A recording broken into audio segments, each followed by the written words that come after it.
그 과천 청약을 거의 네. 한 10년 넘게 준비한 거예요. 그렇죠. 그래서 네. 누구든지 이렇게 준비하시면 네. 될 수 있다라는 걸 좀 보여드리고 싶습니다. 그렇죠. 지금 뭐 이제 지금 준비하셔야 돼요. 왜냐하면 당장 내년 후년이 준비한 게 아니라 솔직히 3기 신도시를 내년 후년에 사전 청약이잖아요. 본 청약 그렇죠. 나중에 할 텐데 제 생각에는 한 10년 정도 나눠서 분양할 것 같아요. 맞습니다. 그럼 지금부터 준비하는 게 맞잖아요. 그렇죠. 10년 정도 간격을 그럼요. 보면. 네, 그럼요. 좋아요, 구독, 뭐 만세! 네, 안녕하세요.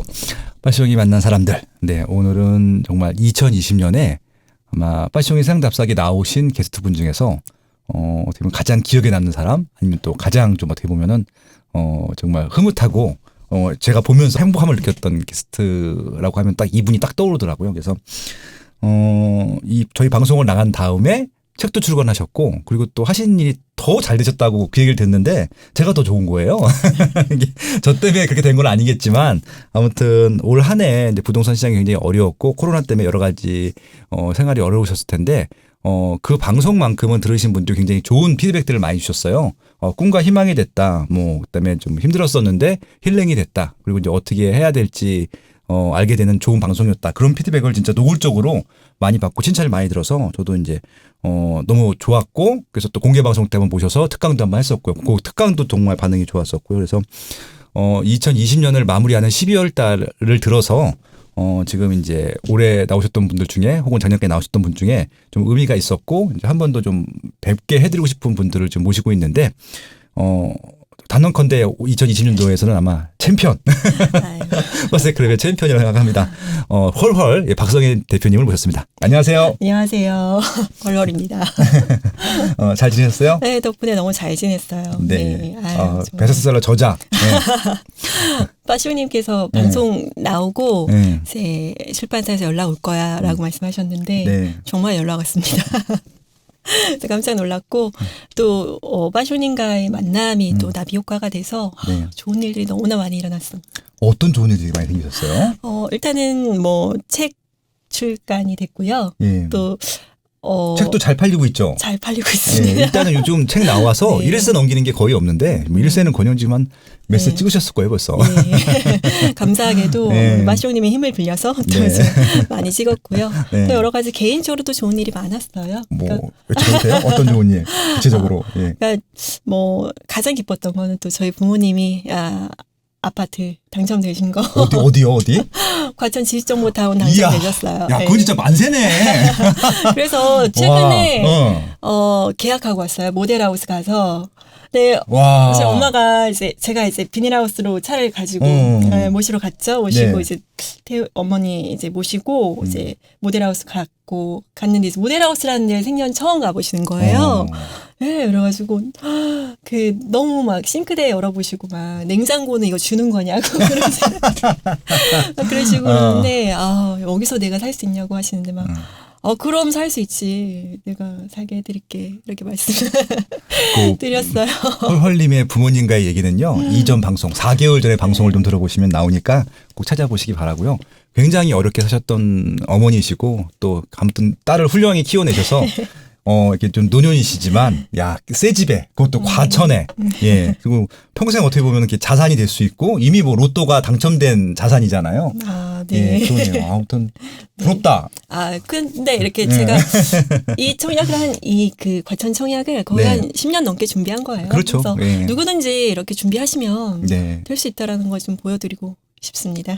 그렇죠. 지금 뭐 이제 지금 준비하셔야 돼요. 왜냐하면 당장 내년 후년이 준비한 게 아니라 솔직히 3기 신도시를 내년 후년에 사전 청약이잖아요. 본 청약 그렇죠. 나중에 할 텐데 제 생각에는 한 10년 정도 나눠서 분양할 것 같아요. 그러면 지금부터 준비하는 게 맞잖아요. 그렇죠. 10년 정도 간격을 보면. 네, 그럼요. 그래서 아무튼 이 방송이 이제 여러분들한테 지금 나는 이번 생엔 끝났어. 난 집을 못 구해. 이러신 분들한테 네. 정말 꿈과 희망이 되는 방송이 되길 다시 한번 기대합니다. 아무튼 축하드려요. 감사합니다. 또 있어요? 축하할 일? 뭐 개인적으로 소소하게 좋은 일들이 너무 많아서 올해는 제가 또 오늘 다 썼다고 말씀드렸더니 네. 우리 빠시오님께서 운은 계속 좋은 일은 계속 생기느라고 네. 리필된다고 말씀해 주셨어요. 운을 데리고 오고요. 그러니까요. 걔네들이 이렇게 사교성이 좋아가지고 계속 다른 운을 갖고 와요. 그래서 운이 트인다고 하잖아요. 네. 그래서 2021년에는 우리 빠세의 청취자분들 모두 다 운이 트이시는 한 해가 되셨으면 좋겠어요. 예, 네. 아무튼 이제 지금 너무 잘 나오고 계셔서 혹시 네. 내년에 이제 제가 모시게 되면은 바빠요, 빠쇼님 이럴까봐 좀 아유, 열일을 제치고 제가 알겠습니다. 이제 제가 알고 있는 한 어떻게 보면은 부동산 시장에 대해서 제일 공부를 많이 하고 계시고요. 가장 정확히 판단하고 계시고 그래서 그 시장에서 가장 할 수 있는 최선의 선택들을 잘 해오셨다고 생각을 합니다. 그렇기 때문에 아마 부모님이 특별 공급이셨죠. 네, 당첨되는 거. 그러니까 좀 그분에 맞게 정확하게 좀 세팅까지 해드릴 수 있는, 그러니까 시장에 맞게 사람에 맞게 그런 조언들을 해줄 수 있는 가장 좀 제가 신뢰하는 전문가라고 생각해서 모셨고요. 그래서 이제 현재 부동산 시장 얘기들을 저도 많이 정리해드렸고 다른 전문가분들도 많이 정리해주셨는데. 헐헐님 얘기를 좀 듣고 싶어서 모셨고요. 그래서 지금 현재 부동산 시장이 어떻게 전개되고 있는지, 이 시장에서 우리는 뭘 해야 되는지 이런 얘기들을 좀 나눠보고자 합니다. 네. 그래서 일단은 뭐 많은 전문가들이 얘기했지만 그 전문가들, 제도권 전문가들 말씀은 제가 별로 좀 참고는 하는데 그냥 한 귀로 듣고 한 귀로 흘린 경우가 많은데 네. 헐헐님의 얘기를 듣고 싶어요. 지금 시장을 어떻게 보고 계세요? 지금 일단 저는 현장을 다닌 사람이기 때문에 그렇죠. 예, 이론적인 거 사실 잘 모르고요. 그냥 그렇죠. 현장에서의 느낌을 항상 받아요. 근데 지금 현장에 나가 보면 신축, 기축 할 것 없이 매물이 귀해요. 그러니까 매물이 귀하다. 예, 그러니까 살 수 있는 집도 귀하고 전세를 얻을 수 있는 집도 너무나 귀해서 전세대 대규모 단지에 전세가 하나도 없는 단지가 너무나 많아요. 그 정말 특이한 케이스거든요. 전세대면 굉장히 대단지고 그렇죠. 통상적으로는 거의 한 반 정도 나와야 되는데 그렇죠. 이런 네. 경우도 처음 봤어요, 저도. 맞습니다. 그래서 현장에 안 가보면 이게 실질적으로 일어나는 일인지 의아해하실 거예요. 네. 그런데 실제로는 천세대에 한 세대, 혹은 2,000세대에 두세 세대, 요 정도 전세 물량이 거의 다 대부분이에요. 네. 근데 지금 이게 전국 전체적인 현상인가요? 아니면 좀 특정 지역에 좀 다르기도 하고 어떤가요? 이게 서울 수도권, 그러니까 비단 수도권만의 일은 아니고요. 예, 광역시 그리고 지방 거점 도시 중심으로도 지금 이런 현상이 대두가 되고 있고, 실은 뭐 전세뿐만 아니라 그 지방의 순환매 사이클이 그 크게 한 바퀴 돌아서 그 공이 다시 수도권으로 왔다, 이런 느낌이 좀 강하게 들어요. 그러니까 최근 몇 개월 동안 또 지방 엄청 핫했잖아요. 맞아요. 뉴스에도 많이 나오고 네. 실제적으로 또 몇 개 지역, 7개 지역은 추가적으로 조정 대상 지역으로 지정되기도 했었는데, 맞아요. 그러니까 많이 오르다 보니까 다시 네. 수도권 쪽으로 그 공이 네, 투자 속도가 굉장히 빠르게 흘러가고 있다라는 게 좀 느껴집니다, 현장에서는. 네. 그렇구나. 근데 이게 왜 그렇게 됐다고 생각하세요? 뭐 여러분들도 익히 아실 것 같아요. 그 수급의 밸런스가 지금 완전히 좀 붕괴됐다라고 좀 보여요. 그러니까 공급이 너무 없어요. 그리고 또 그러니까 현재 상황에서 수도권 그리고 지방의 미분양 물량, 그리고 인허가, 네. 착공 물량, 이런 것들이 공급을 우리가 측정하는 모든 통계네요. 모든 통계가 네. 다 감소하고 있습니다. 이건 팩트인 거죠? 네, 팩트입니다. 그러니까 이럴 것을 추정하는 게 아니라 실제 네. 통계가 이렇게 나온 거죠. 네. 정부가 발표한 자료에도. 그렇죠. 그리고 수도권하고 지방의 미분양 물량도 2000년대 초, 한 2003년 이후로 네. 최저치. 예, 가장 좋습니다. 그러니까 미분양마저 줄고 있다. 그러니까 미분양 같은 네. 경우는 뭔가 뭐 입지가 나쁘던지 상품이 나쁘던지 가격이 비싸던지 뭔가 문제가 있어서 미분양 왔던 것들인데 네, 그 이유가 있는 미분양 물량들도 줄고 있다. 맞습니다. 음, 그래서 부동산 시장을 둘러싼 모든 수치들이 좀 편안하거나 안정적인 것이 없고, 그래서 약간 불편한 상황이죠. 네. 결국 지금 시장에 전세든 매매든 물량이 없다 보니까 가격이 오르고 있다는 말씀이신 거죠? 네, 그렇습니다. 얼마나 올랐어요? 그 우리가 올해에 정책으로 따지면 6.17 이후에 그러니까 7.10 그리고 연달아 대책들이 몇 가지 더 나왔는데, 실은 6.17이 강하다, 7.10이 강하다라고 시장에서는 판단을 했었어요. 그랬는데 이제 서울, 수도권, 지방 그리고 거점 도시들에서 6.17 이전의 전고점을 다 뛰어넘고 있어요. 거의 모든 지역들이. 네, 거의 모든 지역들이 다 그렇습니다. 야, 그러면은 이게 한 몇 프로 정도 대략적으로 오른 걸까요? 지금 올해 한 해 평균의 KB시세 평균 매매가 기준으로요. 서울 아파트 매매가 평균이 20%. 20%는 폭등 수준이거든요. 지금 물가가 마이너스고 솔직히 인플레이션까지는 네. 마이너스고 인플레이션 그냥 일반 매물로 하더라도 한 자릿수죠. 그것도 막 2% 3%일 텐데 네. 10배가 오른 거네요. 그렇죠. 물가 네. 대비. 진짜 많이 오른 거네요. 근데 이게 지금 평균이잖아요. 평균이죠. 더 많이 오른 것들은 훨씬 더 많이 올랐을 거 아니에요. 그럼요. 더 오른 곳도 많이 있고요. 예. 그리고 지금 그 서울의 강남과 강북 할 것 없이 그 전세가율이 네. 60%에서 70%를 이게 좀 넘고 있어요. 예전에 갭 투자 한참 했을 때 그런 수치네. 네, 2018년 네. 갭 정도 수치로 붙어버려서 네. 그래서 약간 그 지금 변곡점이라고 하죠. 전세가가 너무 많이 올라서 이제 네. 투자의 변곡점이 발생했다라고 또 말씀을 하세요. 그러니까 이제 이게 갭이 네. 벌어지게 되면은 그냥 전세할 사람, 전세할 사람들, 그다음에 매매할 사람, 매매할 사람 이렇게 딱 양층으로 나눠졌었는데 네. 이게 붙어버리게 되면은 네. 투자하시는 분도 들어오고 네, 그다음에 또 전세에 가려다가 그냥 자가로 돌아가시는 분도 많고 그렇죠. 막 그런 말씀이신 네, 거잖아요. 그렇죠. 변곡점이다. 변곡점. 표현도 이렇게 고급스럽게 하세요. 네. 네. 변곡점. 네. 그래서 지금 이제 상승 때문에 전세가의 상승 때문에 매매가랑 갭이 적어졌고 지금 매매 수요로 전환되는 네. 예, 지금 그 현상들이 조금 가속화되고 있다. 그렇죠. 전세가율이 70% 정도 되면은 이제 그 매매가 전세 수요가 매매 수요로 전환하는 예, 그런 어떤 포인트가 되거든요. 네네. 그래서 상승장의 후반기에 전세가율이 음. 높아지는 이런 이변이 벌어지고 있는 예, 그러네요. 변이가 있는 낮아져야 되는데 그렇죠. 거꾸로 예. 이변이 발생하고 있고 그리고 입주가 가능한 매물은 새낀 매물보다 시장에서 한 10% 정도 예, 높게 매매가 되고 있어요. 그러니까 저도 이제 네. 이제 집을 지방에 하나 갖고 있는 게 있는데 바꿀 때 세입자가 이제 만기가 돼서 이제 복덕방에서 전화가 왔더라고요. 부동산에서.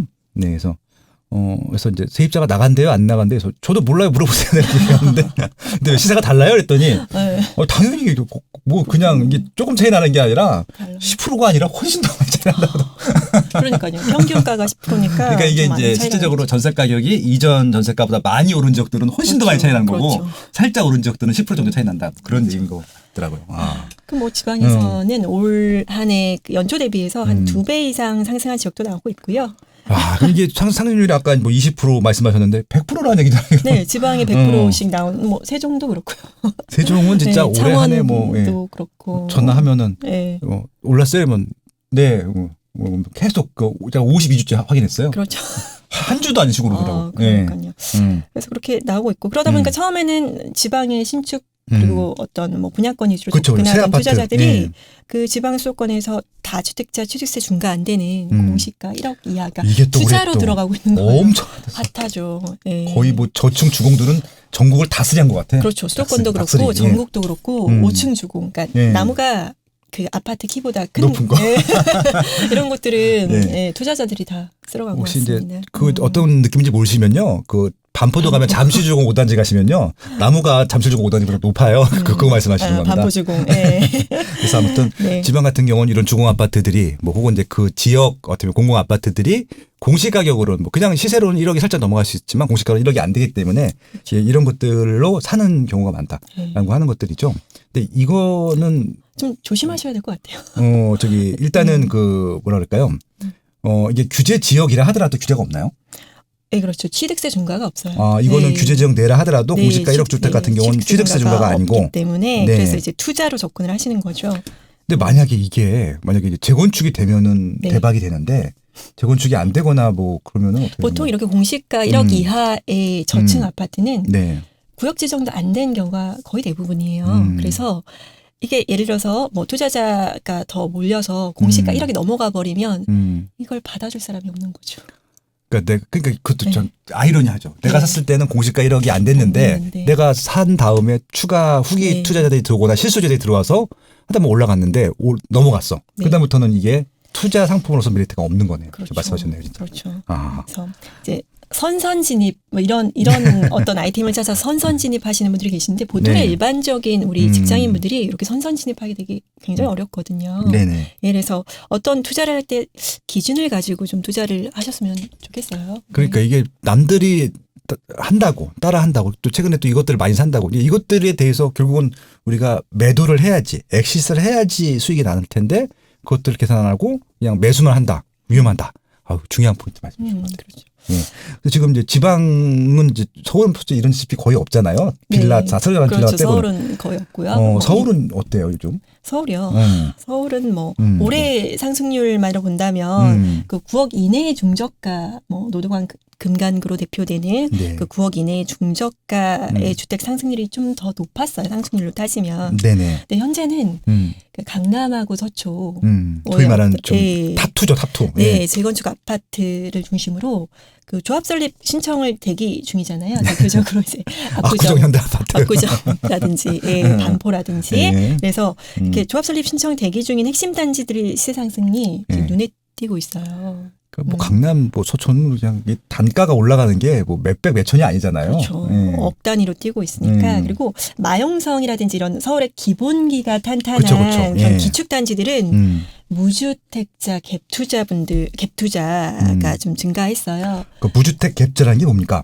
주택을 가지고 있지 않으신 분들이 음. 일단 서울에서 기본기가 강한 어느 정도 중상위급의 뭐 기축 아파트를 매수하려면 적어도 네. 예, 뭐 시세만으로도 한 12, 3억대 가니까 내 자본이 네. 예, 7, 8억 혹은 그 이상이 있어야 된다는 거예요. 그렇죠. 예, 그런데 이거는 현재는 지금 자본이 조금 또 부족하지만 대부분 중산층 같은 경우는 전세를 없죠. 끼고 네네. 예, 매수를 일단 해놓는 거죠. 그래서 지금 대출도 제대로 많이 안 나온 상태에서 네. 자기 갖고 있는 자본이 없다 보니까 대출 나오는 금액보다 전세 금액이 더 크면은 네. 그러니까 본인이 들어가 살지 못하는 거네요. 예. 그렇죠. 그래서 지금 현재 뭐 마용성이라든지 음. 이런 중상위 급지의 어떤 기축 단지들 혹은 신축 단지들은 6억 갭 6억 공식 갭. 같아요. 6억에서 7억 갭이거든요. 네네. 그 정도로 매수를 할 수가 있어요. 그렇다 하면 그러니까 이런 아파트를 매수하신다라는 것은 어느 정도 본인이 계산이 있으실 거예요. 뭐 그렇죠. 4년 후에 들어가겠다, 6년 후에 들어가겠다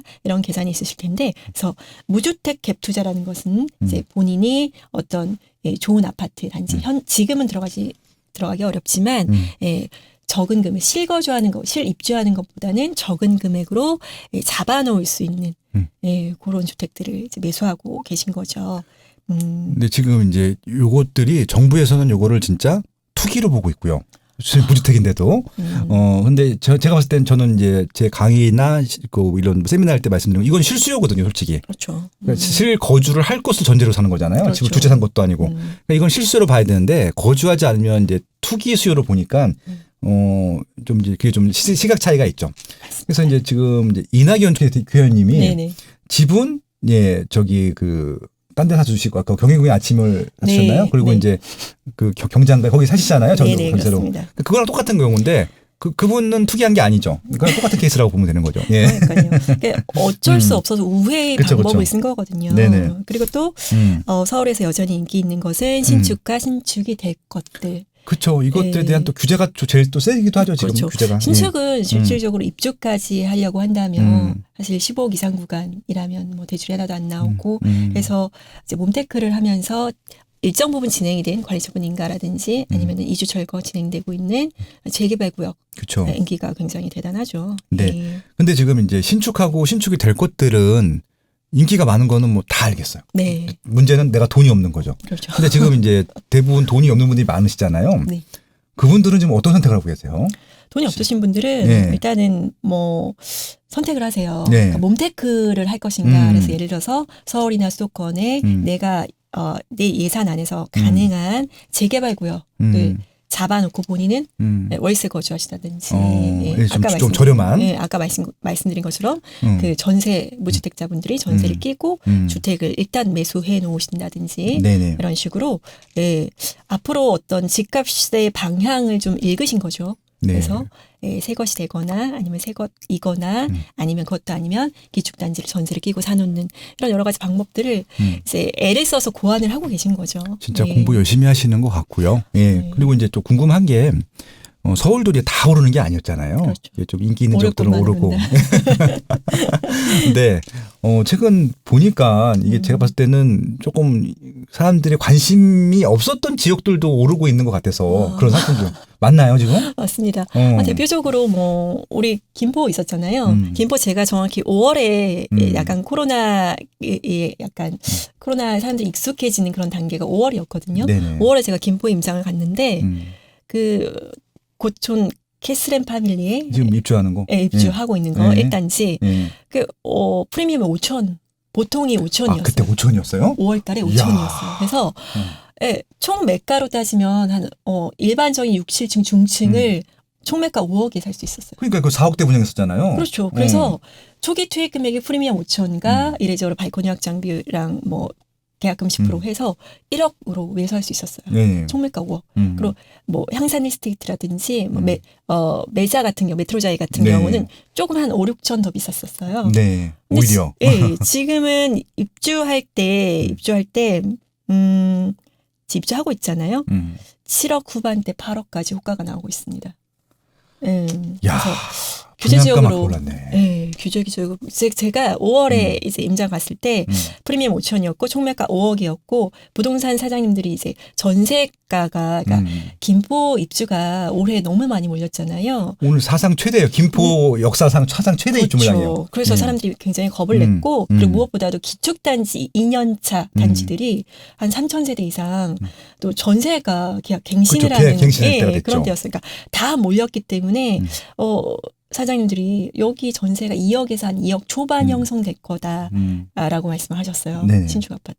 근데 지금 4억 5천, 4억 3천 분양가. 형성되고 있습니다. 예, 분양가만. 소위 말하는 무피 투자를 해보셨네. 예, 그렇게 됐습니다. 네. 그래서 뭐 김포가 대표적인 사례고요. 그래서 이제 이번에 조정 지역으로 또 묶이게 됐고 또 남아 있는 파주로 또 파주도 김포와 더불어서 비조정이었죠. 근데 이제 김포가 묶이게 되면서 파주가 파주 신축 단지들 위주로 또 신고가가 계속 갱신이 되고 있고요. 파주가 오르니까 또 그동안 좀 덜 주목받았던 일산이 우리가 저평가다. 네, 일산은 심지어 규제 지역이어서 지금 원래 그렇죠. 조정 대상 지역이었잖아요. 그래서 빠슈님 말씀하셨듯이 탄현의 위브더제니스도 지금 거래가 제가 얘기한 건 어떻게 알았어요? 저는 매일 듣습니다. 뭐 들을 게 있다고 다 알면서.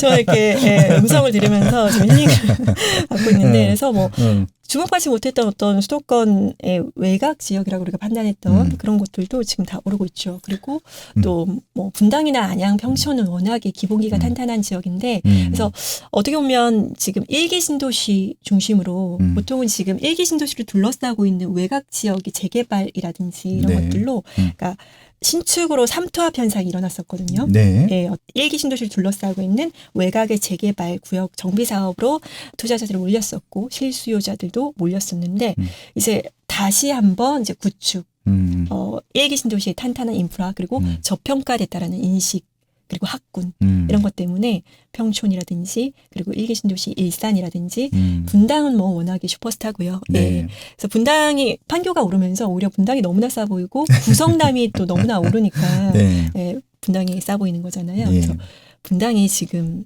이제 제 가치를 또 바라고 있습니다. 그러니까 오늘 방송 나오는 날 수치 봤는데, 그러니까 그 파주하고 성남이 제일 많이 올랐더라고요. 네. 맞습니다. 그래서 지금 오르고 있는 지역이 파주 그리고 성남 그리고 안양이 지금 오르고 있죠.